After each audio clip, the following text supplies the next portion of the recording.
사례는 임신하지 못함으로 자식이 없었더라라는 말씀을 데라에 돌릴 때 의도적으로 삽입한 것은 신앙 공동체인 이스라엘을 만들어내시기 위한 하나님의 의도입니다.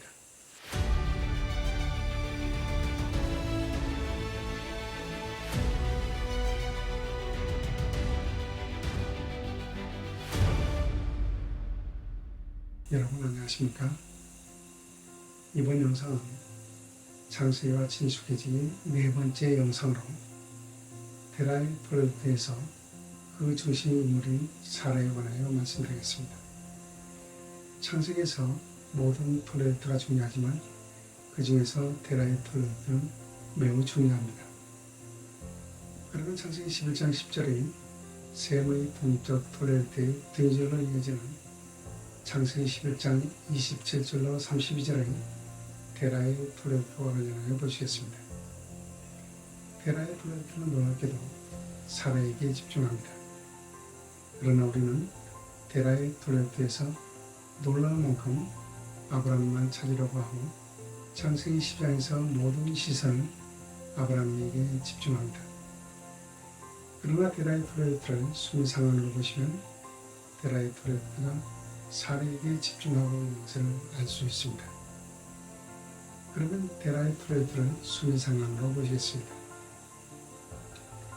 A의 27절은 데라의 가족사입니다. A-32절은 데라의 죽음입니다. B의 28절은 갈대아 우르에서 하란의 죽음입니다. B-31절 D는 갈대아 우르를 떠나는 가족입니다. C의 29절은 데라의 가족에 대한 설명입니다. C-31절 A는 데라의 가족에 대한 일부 설명입니다. 그리고 X의 30절은 사례가 임신하지 못해 자식이 없다는 것을 강조했습니다. 중요한 것은 11장 30절에서 사례가 임신하지 못해 자식이 없다는 것을 강조하고 이어서 창세기 12장 1절에서 아브라함을 부르신 것입니다. 그런데 12장 1절 상반절의 원문을 보시면 바이오메를 아도나이 엘 아브라함으로 번역하면 그리고 주님께서 아브라함을 부르셨다입니다. 이 문장은 과거 연속 미완료형인 바이톨로 시작합니다. 다시 말해서 데라의 토레트에 의한 새로운 문장이 시작되는 것입니다. 그러므로 바이톨로 시작하는 창세기 12장 1절은 데라의 토레트의 핵심은 사라의 관점에서 아브라함을 부르셨다는 것을 의미합니다. 또한 아브라함과 사라의 계명으로 이어지는 계명 역시 사라를 중심으로 그 의미를 두고 있습니다. 먼저 아브라함입니다. 창세기 17장 5절을 보시면 이제부로는 내 이름을 아브라함이라 하지 아니하고 아브라함이라 하리니 이는 내가 너를 여러 민족의 아버지가 되게 함이라고 하셨습니다. 이어서 17장 6절로 9절에서 아브라함에게 내가 너로 심히 번성하게 하리니 내가 내게서 민족들이 나게 하며 왕들이 내게로부터 나오리라. 내가 내 언약을 나와 너 및 내 대대 후손 사이에 세워서 영원한 언약을 삼고 너와 내 후손의 하나님이 되리라. 내가 너와 내 후손에게 내가 거류하는 이 땅 곧 가나안 온 땅을 주어 영원한 기업이 되게 하고 나는 그들의 하나님이 되리라. 하나님이 또 아브라함에게 이르시되 그런즉 너는 내 언약을 지키고 내 후손도 되도록 지키라고 하셨습니다. 여기서 하나님은 아브라함에게 언약을 세우시고 아브라함에게 언약을 지키라고 하셨습니다. 그리고 이어서 사례의 계명으로 이어지는데 창세기 17장 15절을 보시면 하나님이 또 아브라함에게 이르시되 내 아내 사례는 이름을 사례라 하지 말고 사라라 하라고 하셨습니다. 그리고 사라에 대하여 매우 중요한 말씀을 하셨습니다. 창세기 17장 16절입니다. 내가 그에게 복을 주어 그가 내게 아들을 낳아주게 하며 내가 그에게 복을 주어 그를 여러 민족의 어머니가 되게 하리니 민족의 여러 왕이 그에게서 나라고 하신 것입니다. 여기서 중요한 것은 내가 그에게 복을 주어 그가 내게 아들을 낳아주게 하며 라는 말씀입니다. 하나님께서 아브라함에게는 언약을 지키라고 명령하셨고 사라에게는 복을 주시겠다는 것입니다. 이 말씀의 의미는 이것입니다. 아브라함은 사라 없이 후사를 이을 수 없고 민족들도 낳을 수 없고 왕들이 나올 수 없다는 것입니다. 다시 말해서 아브라함은 사라를 통해서만 하나님의 언약을 이어갈 수 있다는 것입니다. 이처럼 하나님은 사라를 아브라함의 신랑 중심에 두고 있습니다. 그래서 하나님은 오직 사람을 고집하십니다. 이와 같은 의미에서 창세기 11장 30절의 사례는 임신하지 못함으로 자식이 없었더라라는 말씀을 데라에 돌릴 때 의도적으로 삽입한 것은 신앙 공동체인 이스라엘을 만들어내시기 위한 하나님의 의도입니다. 그러므로 창세기에서 사라는 하나님으로부터 특별한 여성으로 나타납니다. 이스라엘 여성 중에서 임신 여부와 계명과 사망 연령이 세부적으로 명시된 여성은 오직 사라가 유일합니다. 그리고 아브라함의 두 번의 큰 실수에도 불구하고 하나님은 바로와 아비멜렉으로부터 사라를 지켜주셨습니다.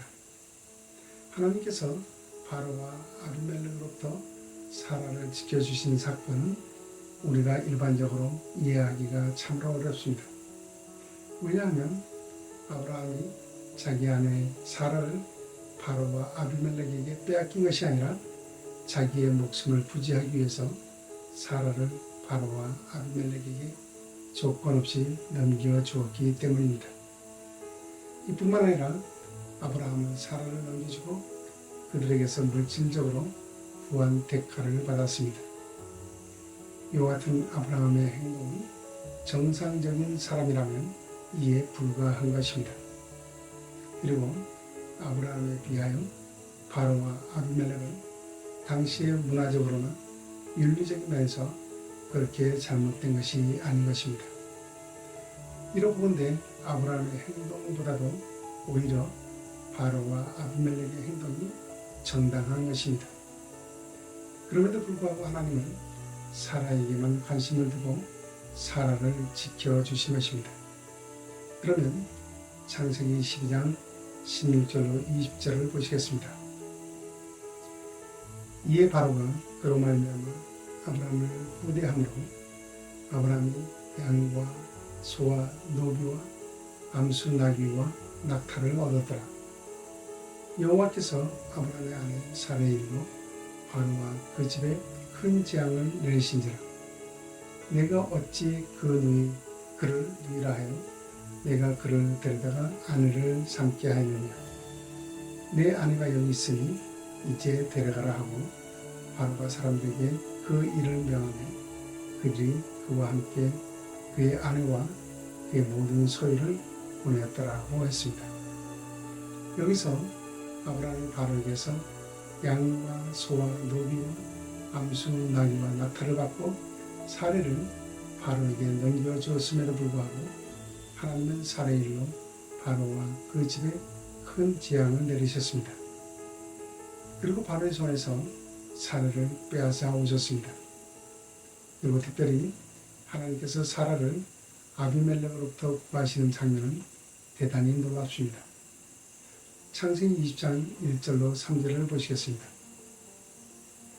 아브라함이 거기서 네위의 노 땅으로 옮겨가 가데스와 술 사이 그랄에 거류하며 그의 아내 사라를 자기 누이라 하였으므로 그랄 왕 아비멜렉이 사람을 보내어 사라를 데려갔더니 그 밤에 하나님이 아비멜렉에게 현몽을 하시고 그에게 이르시되 내가 들어간 이 여인으로 말미암아 내가 죽으리니 그는 남편이 있는 여자임이라고 하셨습니다.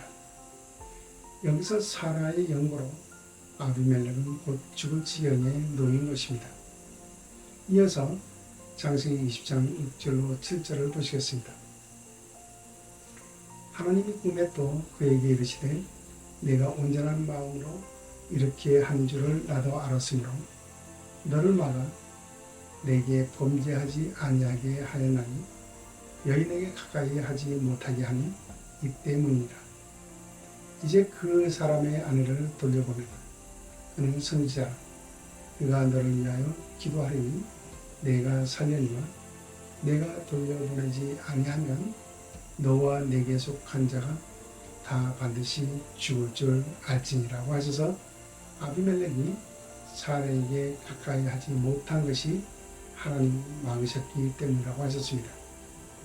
그리고 하나님은 너를 막아 내게 범죄하지 아니하게 하였다고 하셨습니다.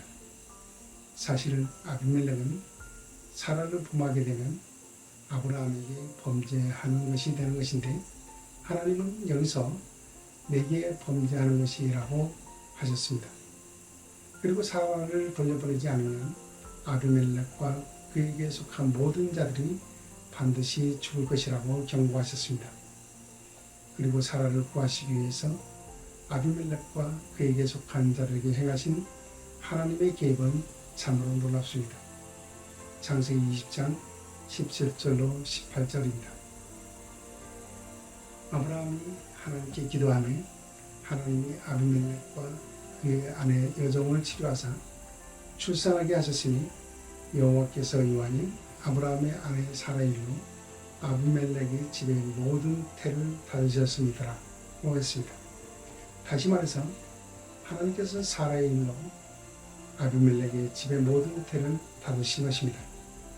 이것의 의미는 아비멜렉 족속의 씨를 말려버리시겠다는 것입니다. 이처럼 하나님은 이에 불과할 정도로 사라를 보호하셨습니다. 그 이유는 하나님께서 이스라엘을 만들어내시기 위해서는 사라가 그만큼 하나님께 중요한 인물이라는 것입니다. 그리고 놀라운 것은 이스라엘의 어근이 사라라는 것입니다. 이와 관련하여 이스라엘에 대하여는 다음 영상에서 말씀드리겠습니다. 이처럼 데라의 돌려에서 사라를 의도적으로 그 중심에 언급한 것은 하나님께는 사라가 중요했고 또한 사라의 역할이 매우 중요하기 때문입니다. 그러므로 창세기에서 하나님의 언약은 오직 아브라함과 이삭과 야곱으로 이어지고 하나님의 목적은 오직 야곱, 즉 이스라엘을 통해서만 이스라엘의 12지파를 만들어내는 것에 있습니다. 이처럼 창세기는 우주 창조를 시작으로 이 땅에 세우시는 하나님의 나라에서 인간이 하나님을 반역한 사건과 하나님을 반역한 인간을 다시 회복하여 하나님의 언약 백성 즉 이스라엘로 세우시기 위한 것을 목적으로 기록한 것입니다. 그러므로 창세기에서 하나님은 톨레르의 구조를 통해서 언약 백성인 신앙 공동체를 세우시기 위하여 하나님의 뜻에 따라 계획하시고 그 목적을 이루어 가시는 과정을 기록한 것입니다. 이 과정에서 중요한 역할을 감당한 인물이 바로 사라입니다. 그러므로 창세기 49장 28절에서 이들은 이스라엘의 12지파라는 말씀으로 결론을 짓고 창세기의 기록을 마칩니다. 이번 영상은 여기까지 하겠습니다. 그럼 다음 영상에서 뵙겠습니다. 감사합니다.